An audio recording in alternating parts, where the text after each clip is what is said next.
We met him, I don't know, like 5 years ago, Yeah. maybe, at a festival.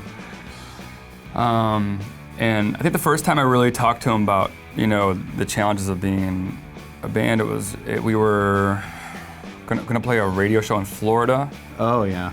And then, what triggered the whole thing? Oh yeah, because they had two stages. They had like the stage sponsored by whatever food company, and then the stage sponsored by the U.S. Army. And we've done a lot of work in counter recruitment. We've done a lot of work with vets against the war, PTSD, that kind of thing. We were vocally against the war in Iraq. And so we felt like, okay, we understand that you have this Army as a sponsor. That's how you make your show happen. We get it. Warped Tour has the Army as a sponsor as well. We've done Warped Tour as well. And so we said, but listen, you have us on the Army stage. It's hypocritical for us to do that. It puts us in an uncomfortable position. We'll still play your fest. Can you just put us on the stage sponsored by insert generic company here? And they said, well, absolutely not. You're playing the Army stage. And we said, listen, we're not trying to get into a fight here. We can't play the Army stage. And they hadn't announced the show yet, actually. And so we said, okay, you know what? We'll walk away. You get a different band. No hard feelings. We'll come back next year.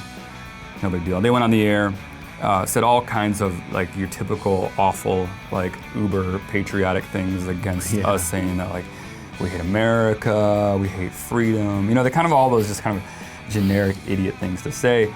And I remember hitting up Morello around that time, being like, man, we're getting all this crap in Florida, and I don't understand it. Like, I felt like we were just doing what we've always been doing.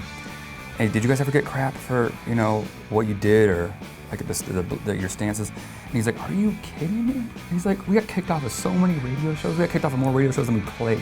Nobody wanted us. We were up there just talking about what we believed in. And so I was like, oh yeah, like we're not inventing the wheel here. This has been done by The Clash, by Rage Against the Machine.